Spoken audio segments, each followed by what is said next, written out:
Hello students, हम पढ़ रहे हैं chapter haloalkanes and haloarenes, जिसमें लास्ट क्लास हमारा preparation of haloarenes complete हो गया था।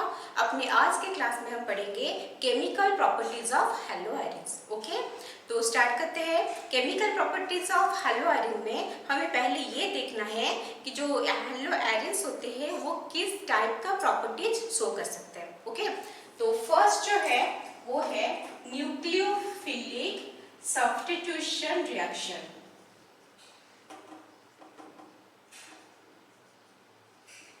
Nucleophilic substitution reaction. नंबर 2 है रिएक्शन विथ मेटल्स।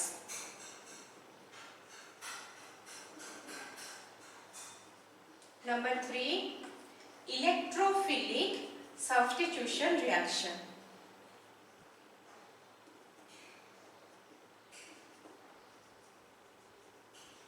ओके, तो पहला पॉइंट है nucleophilic substitution reaction.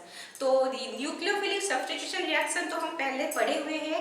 SN1 SN2 होता है। यहाँ पे क्या होता है, कोई भी हाइड्रोजन एटम जो अटैच रहता है हेलो अल्केन्स या हेलो एरिन्स में, जब न्यूक्लियोफाइल आता है वो हाइड्रोजन वहां से निकल जाता है और न्यूक्लियोफाइल आके वहां पे अटैच हो जाता है। अगर हम उसको हेलो एरिन के फॉर्म में रिप्रेजेंट करेंगे तो कैसे करेंगे, ये हो गया हमारा बेंजीन रिंग। यहाँ पे सपोज X मतलब हेलो एरिन है, कोई भी वो लगा हुआ है, कहीं से न्यूक्लियोफाइल आके अटैक कर रहा है। जब न्यूक्लियोफाइल अटैक करेगा तो बेंजीन रिंग में अभी X चला जाएगा, कौन लगेगा, न्यूक्लियोफाइल, और ये जो हमारा हाइड्रोजन है X वो X माइनस होके निकल जाता है। ठीक है, तो ये है general concept of nucleophilic substitution reaction in case of hello arenes. But ये इतना इजी नहीं है। जो हमारा हेलो एरिन्स जो है वो इजीली न्यूक्लियोफिलिक सब्स्टिट्यूशन रिएक्शन वो शो नहीं करते। ठीक है, क्यों नहीं करते, इसका है रीजन है, पढ़ेंगे अभी। वो शो नहीं करते, शो करेंगे कौन से कंडीशन में करेंगे, ड्रास्टिक कंडीशन में। ड्रास्टिक कंडीशन मतलब टेम्परेचर बहुत हाई रहेगा, प्रेशर बहुत हाई रहेगा, उस कंडीशन के अंदर वो न्यूक्लियोफिलिक सब्स्टिट्यूशन रिएक्शन फॉलो करते हैं। That too only SN2 reaction follow करते हैं। ओके, SN1 फॉलो नहीं करते, क्या फॉलो करते हैं, SN2 रिएक्शन फॉलो करते हैं। ओके, अच्छा, तो अभी हम क्या बोले कि ये और नॉर्मल कंडीशन में शो नहीं करते हैं। तो क्यों शो नहीं करते, क्योंकि जो हेलो एरिन्स है वो हेलो अल्केन के कंपैरिजन में लेस रिएक्टिव है। ठीक है, तो लेस रिएक्टिव जो है वो क्यों लेस रिएक्टिव है, उसका कुछ रीजंस होते हैं। तो देखते हैं क्या क्या रीजन है। तो हम अभी न्यूक्लियोफिलिक सब्स्टिट्यूशन पढ़ रहे हैं तो इसको मिटा दे रहे हैं। ओके, तो रीजन क्या है, रीजन है B1 partial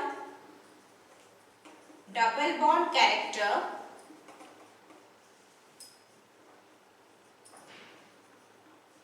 of CH bond। जो CX बॉन्ड होता है, CX मतलब बेंजीन रिंग के हर कॉर्नर में कार्बन है और कार्बन के साथ क्या अटैच है, हाइड्रोजन अटैच है। ठीक है, तो ये जो हाइड्रोजन है, यहाँ पे C हो गया कार्बन, यहाँ पे है हाइड्रोजन, ये CX बॉन्ड का पार्शियल डबल बॉन्ड कैरेक्टर रहता है। ठीक है, कैसे रहता है, यहाँ पे तो नहीं दिख रहा है, दिख रहा है क्या, नहीं दिख रहा है, तो पता कैसे चलेगा, वो हमें पता चलेगा बाय रेजोनेंस। तो हम अभी क्या करेंगे, क्लोरोबेंजीन का रेजोनेटिंग स्ट्रक्चर्स बनाएंगे और उस पे हम ये चेक करेंगे कि जो हमारा C और X का बॉन्ड है उसमें डबल बॉन्ड कैरेक्टर आ रहा है कि नहीं आ रहा है। ठीक है, तो पहले लेंगे क्लोरोबेंजीन, बेंजीन रिंग, Cl हो गया। क्या करेंगे, पहले क्लोरीन के पास लोन पेयर ऑफ इलेक्ट्रॉन्स तो है यहाँ पे, तो वन पेयर ऑफ इलेक्ट्रॉन क्या करेगा, बॉन्ड में शिफ्ट होगा। अभी यहाँ पे जो डबल बॉन्ड है वो कॉर्नर के कार्बन एटम में शिफ्ट होगा। इजी है बहुत, इसको 11th में पढ़ भी चुके हो। ठीक है, नेक्स्ट जो सेकेंड स्ट्रक्चर आया, अभी क्या होगा, इलेक्ट्रॉन यहाँ पे शिफ्ट हो गया है, एक बॉन्ड था तो अभी दूसरा बॉन्ड बना, 2 इलेक्ट्रॉन मतलब 1 बॉन्ड, और ऊपर क्लोरीन लगा है, क्लोरीन ने अपना इलेक्ट्रॉन बॉन्ड को दे दिया है, मतलब उसके ऊपर अभी पॉजिटिव चार्ज आएगा। आया समझ में, वो शिफ्ट हो गया है कॉर्नर के कार्बन को, मतलब इलेक्ट्रॉन आया है अभी इस कार्बन के ऊपर, बाकी जो बॉन्ड जैसे था उसको वैसे छोड़ देते हैं। ठीक है, फिर से चेंज होगा, यहाँ पे जो इलेक्ट्रॉन है कार्बन से वो अभी बॉन्ड को आया और इस दो कार्बन के बीच में जो बॉन्ड है वो भी कहाँ आएगा, इस कार्बन के ऊपर आ गया। तो हमें जो भी रेजोनेटिंग स्ट्रक्चर्स बनाना है साइमल्टेनियसली दो शिफ्टिंग हमें शो करना है। ठीक है, ये याद रखो, एक साथ दो शिफ्टिंग शो करना है। ठीक है, तो अच्छा ये जो होता है चेंजेस क्यों होता है, क्योंकि अगर कहीं से इलेक्ट्रॉन आ रहा है उसके पास कि बॉन्ड बन रहा है तो उसके हिसाब से जो इसके साइड में अगर कोई बॉन्ड था वो अभी नहीं वहां पे रह सकता, उसको थोड़ा शिफ्ट होना पड़ेगा स्टेबिलिटी के लिए। ओके, साथ में पास में पाई बॉन्ड इलेक्ट्रॉन ये सब एक साथ नहीं रह सकते और इसलिए वीक में जो है ये सब क्या मूवमेंट ऑफ इलेक्ट्रॉन जो है वो चलता रहता है। हो गया ये। नेक्स्ट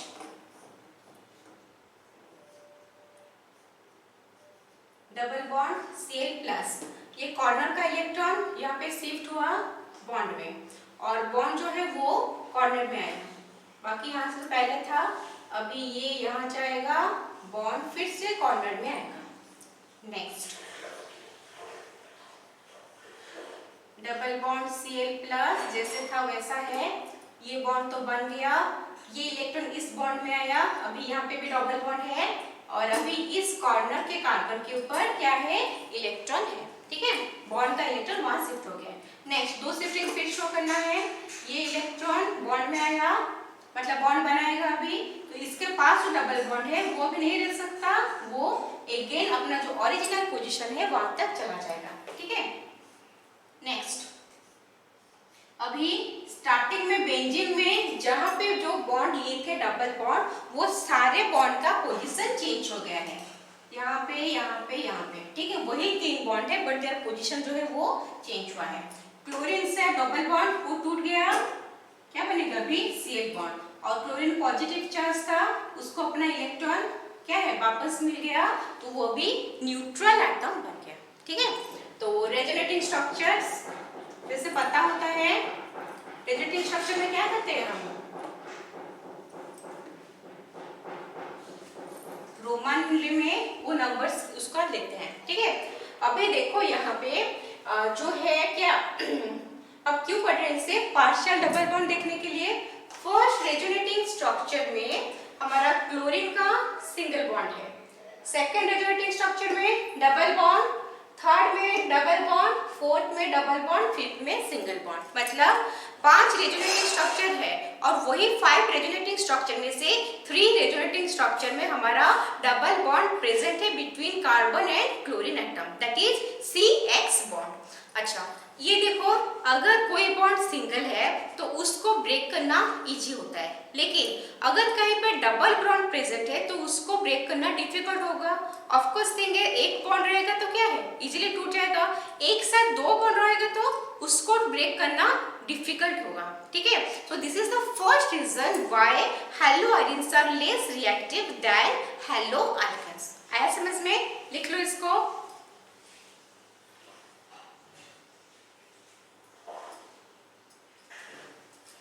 हो गया।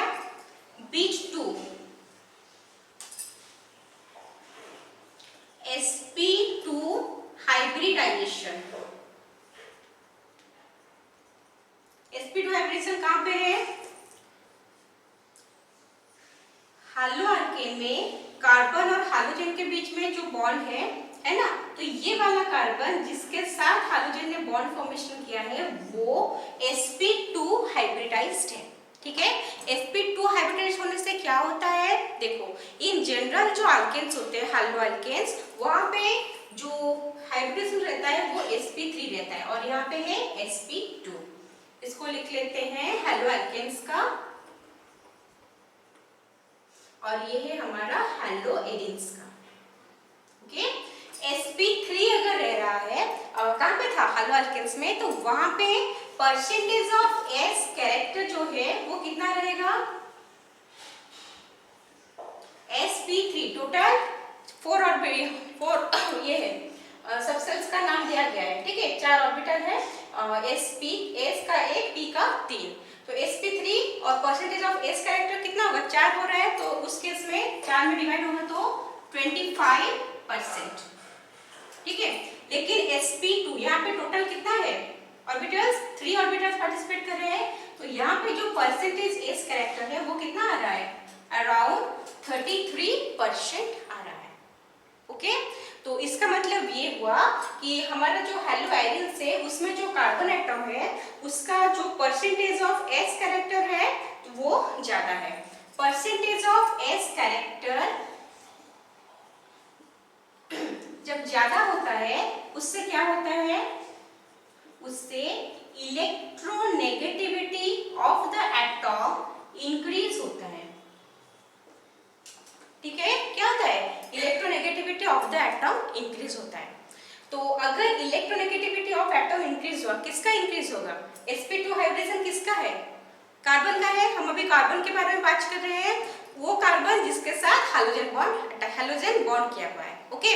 तो अगर उस कार्बन का इलेक्ट्रोनेगेटिविटी जो है वो ज्यादा है, इसका मतलब कार्बन और हाइड्रोजन के बीच में जो बॉन्ड है, कार्बन और हाइड्रोजन ये बॉन्ड जो है, ये बॉन्ड मतलब क्या है, 2 इलेक्ट्रॉन है यहाँ पे, उस इलेक्ट्रॉन को हाइड्रोजन अपनी तरफ अट्रैक्ट करने को ट्राई करता है और जो कार्बन है वो अपनी तरफ अट्रैक्ट करने को ट्राई करता है।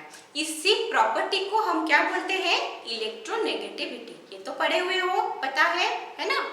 तो अभी क्या हो रहा है, हाइड्रोजन उसको अपनी तरफ जितना जोर से खींचता है, कार्बन भी कुछ कम जोर से नहीं खींचेगा, ठीक है, वो भी उतना जोर से अट्रैक्ट करके रखेगा। तो इससे क्या होगा, वो बॉन्ड ब्रेक करने के लिए हमें मुश्किल होगा। अगर मान लो क्लोरीन ज्यादा जोर से खींचता और कार्बन कम जोर से खींचता तो इजीली ब्रेक हो जाता, इलेक्ट्रॉन क्लोरीन के पास चला जाता, Cl- बन जाता, ये प्लस बन जाता। अभी ये भी जितना अट्रैक्ट कर रहा है क्लोरीन उतना ही कार्बन कर रहा है, तो वो बॉन्ड अभी ब्रेक करना डिफिकल्ट होगा, ओके। तो this is the second reason, लिखो इसे।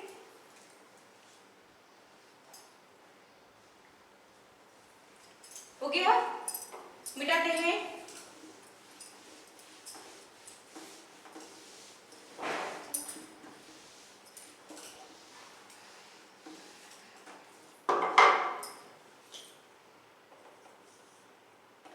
जो थर्ड पॉइंट है वो पोलैरिटी ऑफ CX बॉन्ड, ठीक है। जो CX बॉन्ड है उसके पोलैरिटी के ऊपर डिपेंड करता है। क्या, कैसे डिपेंड करेगा, अगर कोई बॉन्ड पोलर है, मतलब यहाँ पे C है और यहाँ पे X है, नहीं अभी CX तो हम करेंगे अभी, इसको मिटाते हैं। मान लो एक A है एक B है, उसके बीच में एक बॉन्ड है, ठीक है। ये बॉन्ड अगर पोलर होगा तो क्या होगा, पोलर होगा मतलब पोल डेवलप करेगा, मतलब किसी एक का इलेक्ट्रोनेगेटिविटी ज्यादा होगा तो वो इलेक्ट्रॉन पेयर को अपनी तरफ अट्रैक्ट कर लेगा। मान लो B का ज्यादा है तो B इलेक्ट्रॉन पेयर को अपनी तरफ ज्यादा अट्रैक्ट करता है, तो यहाँ पे पार्शियल नेगेटिव चार्ज डेवलप होगा। A से इलेक्ट्रॉन दूर जा रहा है तो यहाँ पे पार्शियल पॉजिटिव चार्ज डेवलप होगा। यही कुछ डिस्टेंस के अंदर अगर ऐसे डिफरेंट ऑपोजिट क्या चार्ज डेवलप होता है उसी को ही हम पोल बोलते हैं, ठीक है। पोलैरिटी डेवलप हुआ है बोलेंगे। अगर कहीं पे पोलैरिटी ज्यादा है तो वो बॉन्ड इजीली ब्रेक हो सकता है, ठीक है, क्योंकि इलेक्ट्रॉन शिफ्ट हो जाएगा, इजीली ब्रेक हो जाएगा। लेकिन अगर पोलैरिटी कम है उस केस में इलेक्ट्रॉन का शिफ्टिंग किसी के टुवर्ड्स नहीं रहेगा। अगर नहीं रहेगा तो बॉन्ड ब्रेक होना क्या होगा, डिफिकल्ट होगा। और अगर बॉन्ड ब्रेक करना डिफिकल्ट रहा तो वो जो कंपाउंड है वो लेस रिएक्टिव रहेगा। अगर बॉन्ड ब्रेक करेगा तभी जाकर तो रिएक्ट करेगा ना, ठीक है। बॉन्ड ब्रेक नहीं कर पा रहा है तो इसलिए वो लेस रिएक्टिव होगा। इन दिस केस कार्बन और हाइड्रोजन के बीच में जो बॉन्ड है वो लेस पोलर है, ठीक है। तो जो लेस पोलैरिटी से क्या होता है, डिक्रीज इन रिएक्टिविटी होता है, ओके। इसी की वजह से हाइड्रोजन का जो रिएक्टिविटी है वो कम है towards nucleophilic substitution reaction, okay. आया समझ में, इसको लिख लो।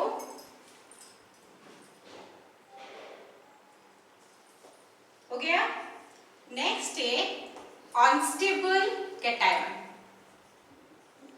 अनस्टेबल कैटायन मतलब न्यूक्लियोफिलिक सब्स्टिट्यूशन रिएक्शन पढ़ रहे हैं हम, उसके लिए हमें क्या चाहिए?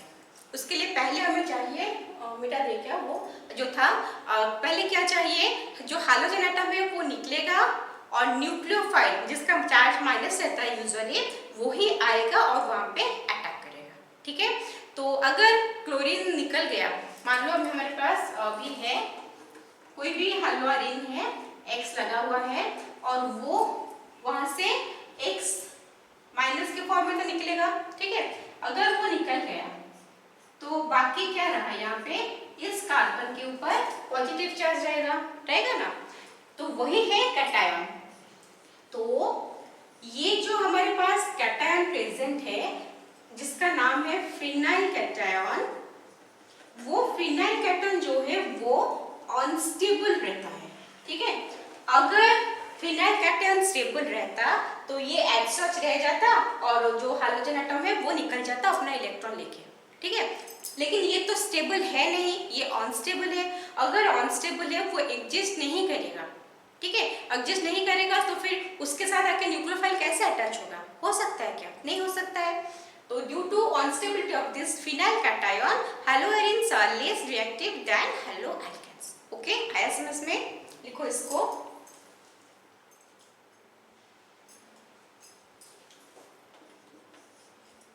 हो गया। नेक्स्ट पॉइंट है electron rich ring repels nucleophile. ये जो रिंग होता है कहाँ पे? बेंजीन रिंग में, जहाँ पे हमने हाइड्रोजन लगाया हुआ है, यहाँ पे क्या है, एवरी ऑल्टरनेट पोजीशन में डबल बॉन्ड प्रेजेंट है। डबल बॉन्ड मतलब one bond means two electrons, और वो बॉन्ड का भी जो पोजीशन है वो फिक्स नहीं होता, हमेशा डी लोकलाइजेशन ऑफ इलेक्ट्रॉन चलता रहता है। पढ़े हुए वो बेंजीन में 11th में डी लोकलाइजेशन ऑफ इलेक्ट्रॉन चलता रहता है। मतलब हमें जैसे यहाँ पे पहले रेजोनेंस में किए, बॉन्ड से इलेक्ट्रॉन जाता है कॉर्नर कार्बन को, अगेन कॉर्नर कार्बन से बॉन्ड तक, ऐसे चलता रहता है। तो ये जो रिंग है वो इलेक्ट्रॉन रिच है, वहां पे इलेक्ट्रॉन ऑलरेडी सफिशिएंट अमाउंट में प्रेजेंट है। ओके, अगर न्यूक्लियोफाइल बाहर से आएगा, न्यूक्लियोफाइल का चार्ज क्या होता है? माइनस होता है, नेगेटिव होता है वो। अगर नेगेटिव चार्ज बाहर से आ रहा है न्यूक्लियोफाइल, यहाँ पे ऑलरेडी जो रिंग है वो इलेक्ट्रॉन रिच है, तो यहाँ पे नेगेटिव चार्ज है, यहाँ पे नेगेटिव चार्ज है। अभी क्या होगा, अभी जो इलेक्ट्रॉन रिच जो रिंग है बेंजीन रिंग, वो हमारा जो न्यूक्लियोफाइल आ रहा है उसको वो रिपेल करेगा, उसके पास आने ही नहीं देगा। ठीक है, अगर आने नहीं देगा तो रिएक्शन हो सकता है क्या? नहीं हो सकता है। Okay, so this is the next reason for less reactivity of haloarenes. Okay, ये 5 ही रीजन है, इसको लिख लो।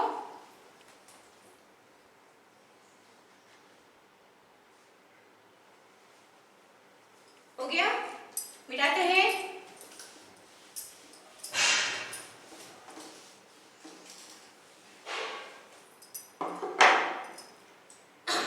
तो हमने अभी क्या पढ़ा कि जो हैलोआयंस है वो इन जनरल क्या न्यूक्लियोफिलिक सब्स्टिट्यूशन रिएक्शन शो नहीं करते, बट इन जनरल शो नहीं करते, लेकिन शो कर सकते हैं। कब शो कर सकते हैं? इन ड्रास्टिक कंडीशन। ड्रास्टिक कंडीशन मतलब टेम्परेचर हाई रहेगा और प्रेशर भी हाई रहेगा। ओके, तो हाँ, उसका करते हैं एग्जांपल। जो पहला है रिएक्शन वो है हमारा सब्स्टिट्यूशन बाय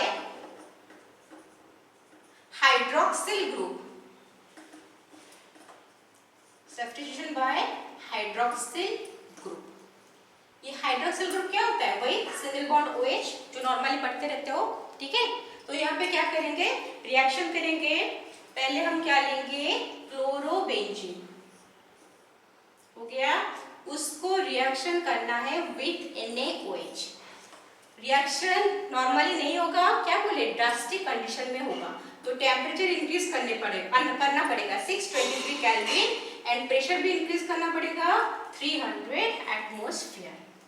उस केस में यहाँ पे ONa बनेगा।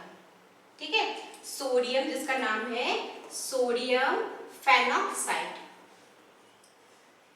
अभी ये सोडियम फेनॉक्साइड को अगर हम क्या देंगे, एसिड देंगे, एसिडिफिकेशन करेंगे, उस केस में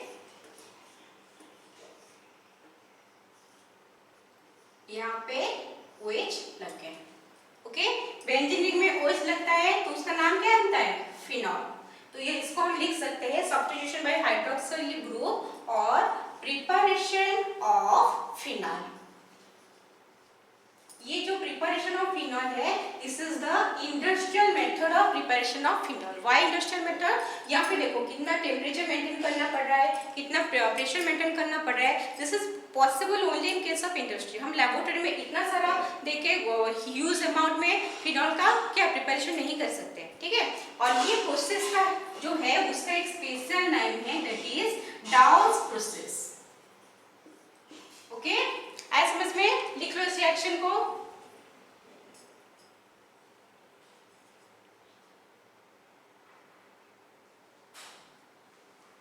हो गया?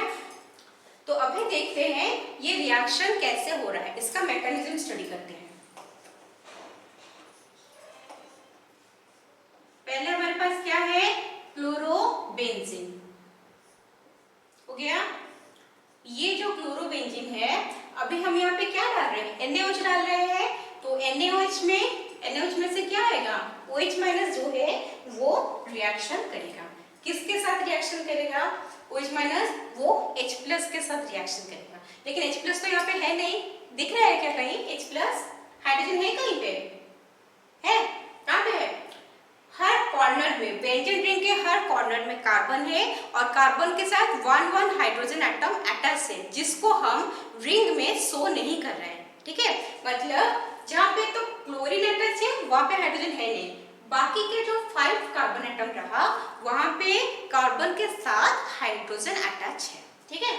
तो यहाँ पे ऑलरेडी पहले से हाइड्रोजन है। अभी OH माइनस आया एज ए न्यूक्लियोफाइल, क्योंकि हम न्यूक्लियोफिलिक सब्स्टिट्यूशन रिएक्शन पढ़ रहे हैं।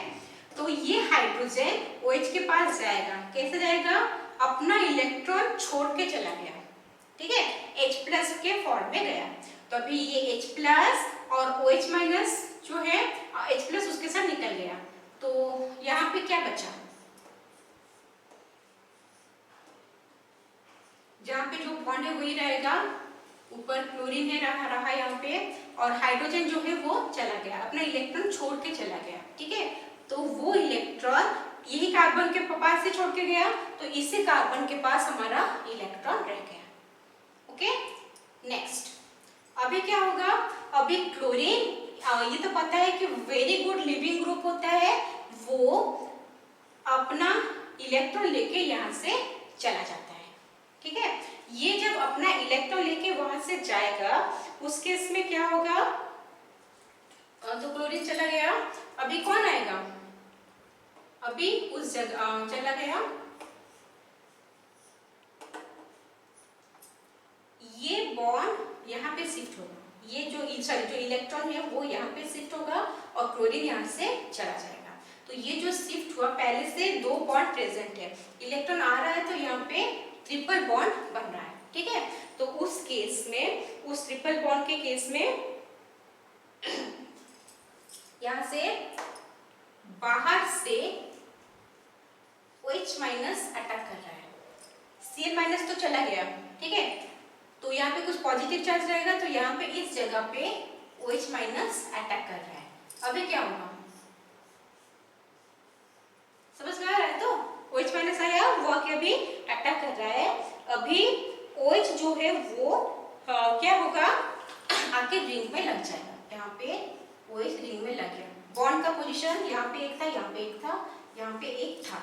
जब OH आके यहाँ पे लग रहा है, अभी ये बॉन्ड फिर से कॉर्नर में चला जाएगा, मतलब इस कार्बन के ऊपर भी इलेक्ट्रॉन प्रेजेंट है, ठीक है। अच्छा, यहाँ पे तो इलेक्ट्रॉन प्रेजेंट है, यहाँ पे OH आके अटैच हो गया।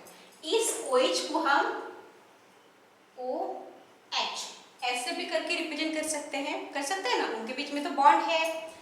तो यहाँ पे क्योंकि एक नेगेटिव चार्ज है, यहाँ से हाइड्रोजन क्या करता है, अपना इलेक्ट्रॉन छोड़ के चला आता है, अपना इलेक्ट्रॉन छोड़ दिया मतलब क्या हुआ, H+ के फॉर्म में आया, वहां से H+ निकला, यहाँ पे इलेक्ट्रॉन प्रेजेंट है, तो वो H+ आके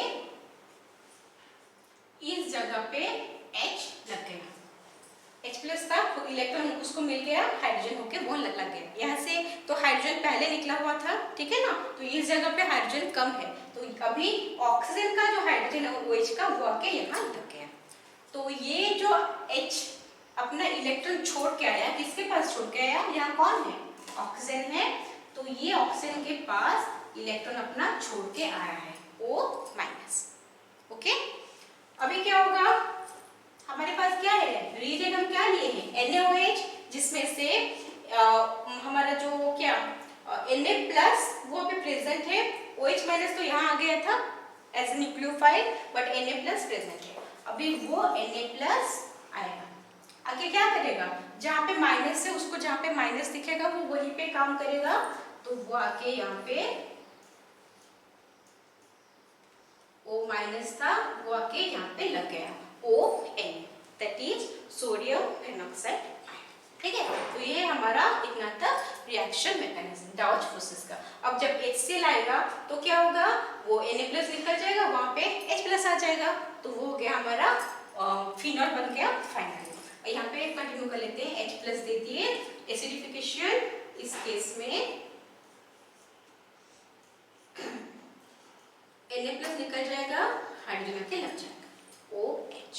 आया समझ में सबको, लिख लो,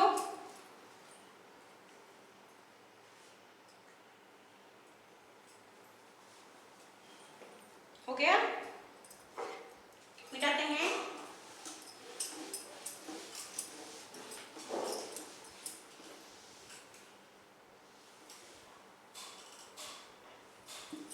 नेक्स्ट लिखेंगे number 2, substitution by amino group. Amino group कौन सा होता है, सिंगल बॉन्ड NH2, ठीक है, तो अमीनो ग्रुप में सब्स्टिट्यूशन करेंगे, लेना क्या है, क्लोरोबेंजीन ही लेना है, ओके, उस क्लोरोबेंजीन का रिएक्शन हमें करना है विद क्यूप्रस ऑक्साइड, Cu2O जो होता है वो होता है क्यूप्रस ऑक्साइड, ठीक है, और ये जो क्यूप्रस ऑक्साइड में हमें एमिनो ग्रुप इंट्रोड्यूस करना है, एमिनो ग्रुप कैसे इंट्रोड्यूस होगा, NH3 से इंट्रोड्यूस होगा, तो अभी इस केस में क्लोरीन जो है वो निकल जाएगा Cl- बन के, और बेंजीन रिंग में कौन आएगा, NH2 आएगा, NH3 से H+ तो चला गया, NH2- से वो न्यूक्लियोफाइल के हिसाब से काम करता है, क्लोरीन को सब्स्टिट्यूट करके NH2 आता है, ठीक है, तो ये जो NH2 रहा बेंजीन रिंग में, उसका नाम क्या है, एनिलीन, तो यहाँ पे जो लिखे हैं सब्स्टिट्यूशन बाय एमिनो ग्रुप, यहाँ पे लिख सकते हैं प्रिपरेशन ऑफ एनिलीन, ओके, हो गया। अच्छा, यहाँ पे कुछ कंडीशन रहेगा, क्योंकि हमें पता है कि nucleophilic substitution reaction in generally नहीं होता, हाइड्रोजन के केस में ड्रास्टिक कंडीशन होता है, तो टेम्परेचर हम मेंटेन करेंगे 475 केल्विन, और जो टेम्परेचर है वो रहेगा 60 एटमॉस्फेयर, ओके, तो ये तो हमारा हो गया, और अभी निकलेगा कुछ हमारा साइड बाई प्रोडक्ट निकलेगा, है ना, वो जो बाई प्रोडक्ट है वो बाई प्रोडक्ट क्या होगा, Cu2Cl2 and H2O, Cu2Cl2 cuprous chloride है, और यहाँ पे वाटर प्रेजेंट है, ठीक है, अभी रिएक्शन बैलेंस नहीं है, बैलेंस करेंगे 2 क्लोरोबेंजीन, और यहाँ पे 2 अमोनिया हुआ, Cu2O हो गया सर, रिएक्शन बैलेंस्ड है, ओके, लिख लो इसको,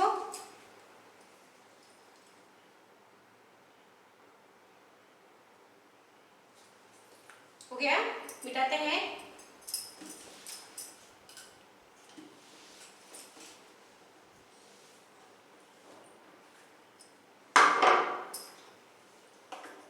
हमारा जो नेक्स्ट रिएक्शन है वो है सब्स्टिट्यूशन बाय शैनो ग्रुप, शैनो ग्रुप मतलब सिंगल बॉन्ड शेल, ठीक है। अगर साइनाइड ग्रुप इंट्रोड्यूस करना है तो रिएक्शन कैसे करेंगे, क्लोरोबेंजीन लेंगे, उसका रिएक्शन हमें करना है, किसके साथ करना है, Cu2Cl2 क्यूप्रस साइनाइड। ठीक है, रिएक्शन करने में क्या होगा, Cl माइनस तो निकल गया, न्यूक्लियोफाइल आएगा, न्यूक्लियोफाइल यहाँ पे कौन है, Cl माइनस, तो वो आपके यहाँ लग गया। ठीक है, ये हमारा बन गया सियानोबेंजीन प्लस यहाँ पे 2 रहेगा, यहाँ पे 2 रहेगा, तो Cu2Cl2 क्यूप्रस क्लोराइड। ठीक है, तो ये हमारा क्या बना, सियानोबेंजीन। तो लिख लेंगे प्रिपरेशन ऑफ सियानोबेंजीन। तो ये जो सियानोबेंजीन है उसका ऑर्गेनिक केमिस्ट्री में बहुत ज्यादा यूज है। ठीक है, क्या यूज है, उससे हम बेंजामाइड बना सकते हैं, बेंजामीन बना सकते हैं, बेंजोइक एसिड बना सकते हैं। ओके, तो हमें क्या करना है, वही सियानोबेंजीन को फिर से लेना है, इसको यहाँ पे हिट दे देंगे। ठीक है, सियानोबेंजीन को फिर से लेंगे, बीच में बनाते हैं, उसका हम रिएक्शन करेंगे विथ डिफरेंट रिएजेंट्स।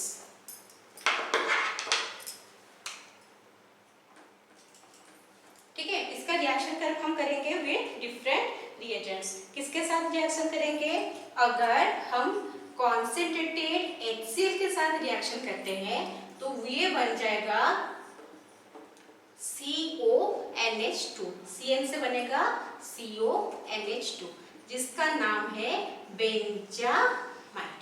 ओके, और इसका अगर हाइड्रोलिसिस करेंगे, ठीक है, OH- रहेगा यहाँ पे, इसका अगर हाइड्रोलिसिस करेंगे तो साइनाइड जब हाइड्रोलाइज होता है वो देता है बेंजोइक एसिड, COOH लग गया, तो ये हमारा बेंजोइक एसिड। ओके, और अगर इस सियानोबेंजीन को हम रिएक्शन करेंगे with lithium aluminium hydrate, lithium aluminium hydrate जो है वो रिड्यूसिंग एजेंट होता है, मतलब इंट्रोडक्शन ऑफ हाइड्रोजन एटम, तो Cn है, यहाँ पे इंट्रोड्यूस होगा हाइड्रोजन एटम CH2NH2 बेंजामिन। समझ में, और ये जो रिएक्शन हम लिथियम एल्यूमिनियम हाइड्रेट को लेके रिएक्शन कर रहे हैं, इस जगह पे सोडियम और इथाइल अल्कोहल भी हम ले सकते हैं। ओके, आया समझ में, तो अच्छा इसको लिख लो,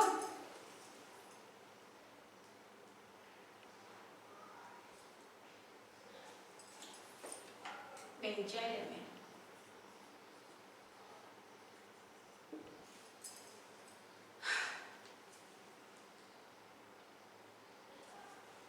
हो गया, तो ये था हमारा जो भी nucleophilic substitution reaction shown by haloarenes which is not possible generally, कब पॉसिबल होगा, only in drastic condition। Okay, second point पे आते हैं। सेकंड पॉइंट हमारा क्या था, रिएक्शन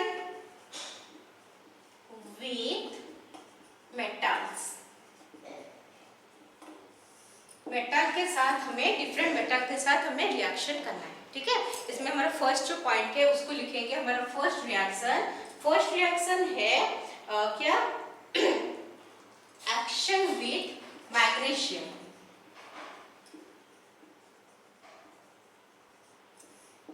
एक्शन विथ मैग्नीशियम मतलब, तो ये हैलो अल्केन में भी पढ़े हुए हो, हैलो अल्केन में अल्काइल हैलाइड था, मैग्नीशियम को रिएक्ट किए थे in presence of dry ether. क्या प्रिपरेशन हो रहा था, अल्काइल मैग्नीशियम हैलाइड, जिसका दूसरा नाम होता है क्या, उसका जो दूसरा नाम होता है ग्रिग्नार्ड्स रिएजेंट। ओके, तो यहाँ पे भी वही चीज होगा, क्या लेंगे, हैलोआयरन लेंगे, फिनाइल का हैलाइड ले लेंगे, और उसमें वही मैग्नीशियम देंगे, ड्राई ईथर देंगे, तो वो हमारा फिनाइल मैग्नीशियम हैलाइड बनेगा, जो भी ग्रिग्नार्ड्स रिएजेंट ही है। Okay, chlorobenzene plus magnesium in presence of dry ether, क्या बना, MgCl, फिनाइल मैग्नीशियम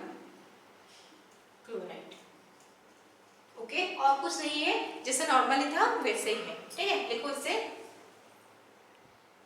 अच्छा, यहाँ पे जो ड्राई ईथर है वो यूजुअली यूज होता है क्योंकि जो ग्रिग्नार्ड रिएजेंट है वो उतना क्या स्टेबल नहीं होता, उसको हम इमीडिएटली बनाते हैं और उसका इथरियल सोल्यूशन जो है, ईथर के सोल्यूशन में ही वो स्टेबल बन के रह सकता है। ओके, लेकिन इस केस पे इस यहाँ पे THF टेट्रा हाइड्रोफ्यूरन ये भी एक रिएजेंट है जहाँ जिसको यूज करके हम क्या ग्रिग्नार्ड रिएजेंट बना सकते हैं, लेकिन ये स्टेबल रहता है किसमें, इथेरियल सोल्यूशन में ही स्टेबल रहता है। ओके, देखो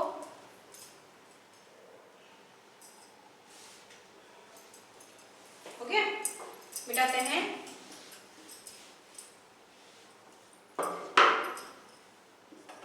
reaction with sodium, hello alkane में पढ़े थे सोडियम के साथ रिएक्शन, क्या रिएक्शन था, ऊर्ज रिएक्शन। क्या हो रहा था उसमें, एक यहाँ पे अल्काइल हैलाइड, यहाँ पे एक अल्काइल हैलाइड सेम वाला और बीच में सोडियम ले रहे थे in presence of dry ether.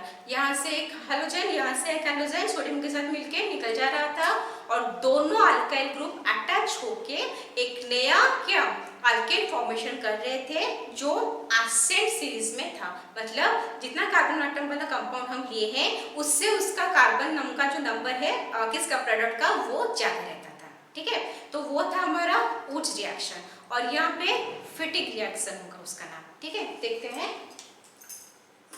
Phenyl ring मतलब बेंजीन रिंग, फिनाइल ग्रुप, यहाँ पे ले रहे हैं क्लोरोबेंजीन प्लस सोडियम, फिर क्लोरोबेंजीन। ठीक है, 2 एटम्स ऑफ क्लोरीन है तो 2 एटम्स ऑफ सोडियम लेंगे। ओके, इन प्रेजेंस ऑफ क्या ड्राई ईथर। तो अभी NaCl तो निकल गया, 2 NaCl बन के बाकी क्या बचा, दोनों फिनाइल रिंग जो है वो अपने बीच एक बॉन्ड फॉर्मेशन कर दिया उन्होंने। ठीक है, इसका नाम है डाइफिनाइल। इस कंपाउंड का नाम क्या है, डाइफिनाइल। और ये जो रिएक्शन है उसका नाम है फिटिक रिएक्शन।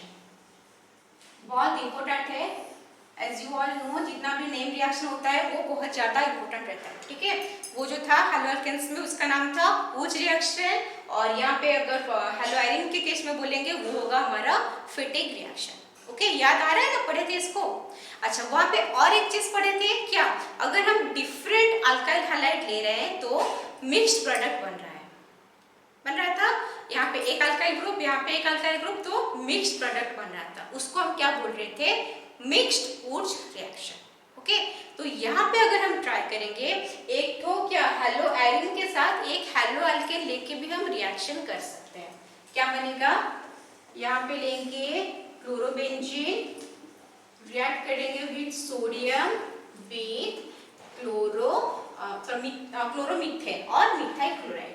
2 एटम्स लेंगे सोडियम का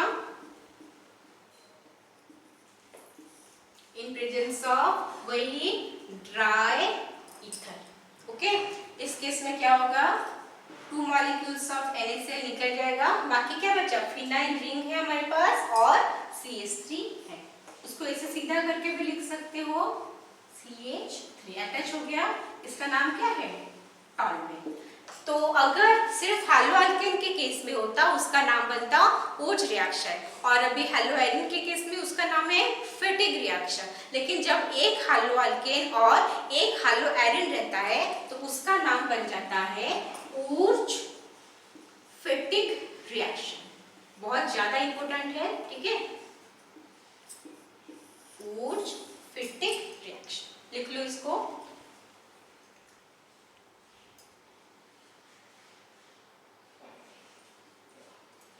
ओके, मिटाते हैं।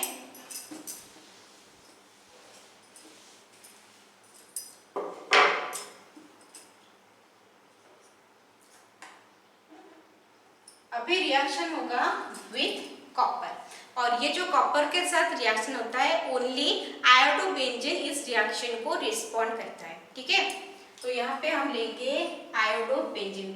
This reaction is also very much similar to Fittig reaction. इसके पहले जो वाला पढ़े थे उसके साथ ही ये सिमिलर है, लेकिन वहां पे हमने सोडियम लिया था in presence of dry ether, यहाँ पे कॉपर पाउडर लेंगे। ओके, वही in presence of dry ether. तो आयोडोबेंजीन लेंगे प्लस कॉपर, फिर से और एक आयोडोबेंजीन, कॉपर का वैलेंसी 2 है, 2 आयोडीन एटम को ले लेगा वो in presence of dry ether, क्या बना CuI2 क्यूप्रिक आयोडाइड। ओके, बाकी क्या बना वही 2 फिनाइल रिंग बचा और ये हो गया हमारा डाइफिनाइल। ओके, और ये रिएक्शन का नाम है ऑलमैन रिएक्शन, ये भी बहुत ज्यादा इंपॉर्टेंट है। ओके, लिख लो इसको। सॉरी, यहाँ पे 2 कॉपर लेंगे, Cu2I2 बनेगा क्यूप्रस आयोडाइड। ओके,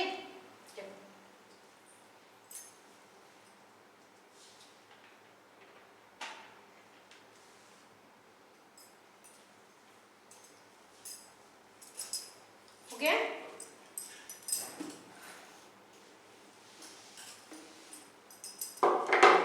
नेक्स्ट है रिएक्शन विथ लिथियम। यहाँ पे वही हालो अल्केन से सिमिलर है, उसना कुछ बनता नहीं, वहां पे अल्काइल लिथियम बन रहा था, यहाँ पे फिनाइल लिथियम बन जाएगा। ठीक है, ब्रोमोबेंजीन लेंगे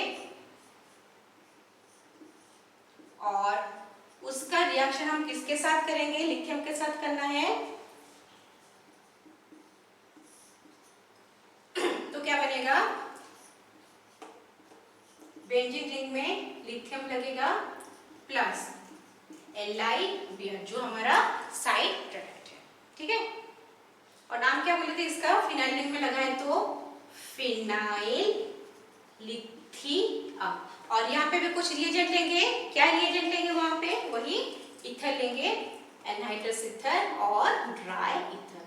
मतलब जितना भी होता है हमारा मेटल के साथ रिएक्शन, उसमें सारे ड्राई ईथर का ही, ड्राई ईथर ही एज ए रिएजेंट हम यूज करते हैं। ओके, लिखो इसको, इसका कोई स्पेशल नेम नहीं है, ओनली दिस रिएक्शन।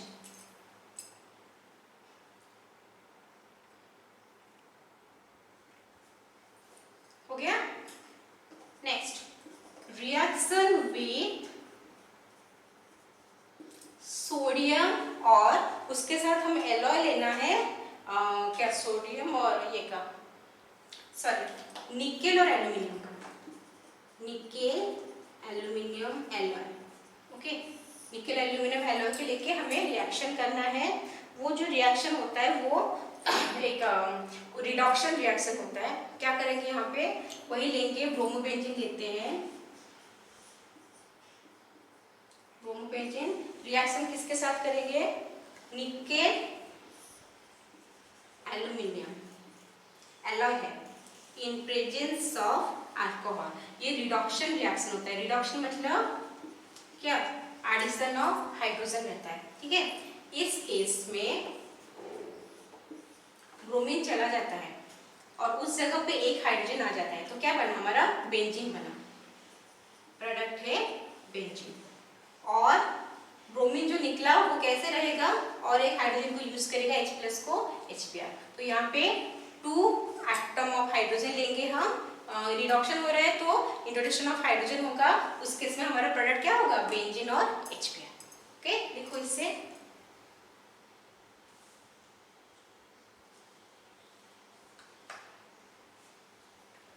हो गया।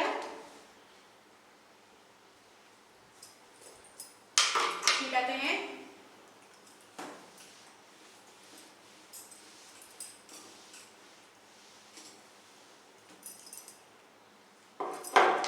तो हमने अभी क्या पढ़ा है, अब आज के क्लास में हमने पढ़ा क्या, न्यूक्लियोफिलिक सब्स्टिट्यूशन रिएक्शन जो कि ड्रास्टिक कंडीशन में हाइड्रोजन शो करता है, और रिएक्शन विद मेटल्स पढ़े। ठीक है, आज का क्लास ये खत्म कर रहे हैं, थोड़ा लंबा हो जा रहा है, खत्म कर रहे हैं अभी। नेक्स्ट क्लास में हम पढ़ेंगे क्या पढ़ेंगे, effect of presence of substituent in the benzene ring. अगर बेंजीन रिंग में पहले, ये तो हम क्लोरोबेंजीन ले लिए, कोई भी हाइड्रोजन ले लिए, उसके साथ अगर कोई ग्रुप प्रेजेंट रहा, ठीक है, सब्स्टिट्यूशन प्रेजेंट रहा, तो वो रिएक्शन को कैसे रेस्पॉन्ड करेगा, वो एक चीज है। दूसरा चीज पढ़ेंगे इलेक्ट्रोफिलिक सब्स्टिट्यूशन रिएक्शन। ओके, जो है हमारे पास पहले से, और एक आएगा इलेक्ट्रोफाइल। अभी तक क्या पढ़ रहे थे, न्यूक्लियोफाइल का अटैक पढ़ रहे थे, अभी पढ़ेंगे इलेक्ट्रोफाइल का अटैक। जो हमारा एरोमेटिक कंपाउंड्स होते हैं जैसे बेंजीन रिंग, वो सबसे ज्यादा शो करते हैं इलेक्ट्रोफिलिक सब्स्टिट्यूशन रिएक्शन। ओके, तो आज के लिए इतना। ओके।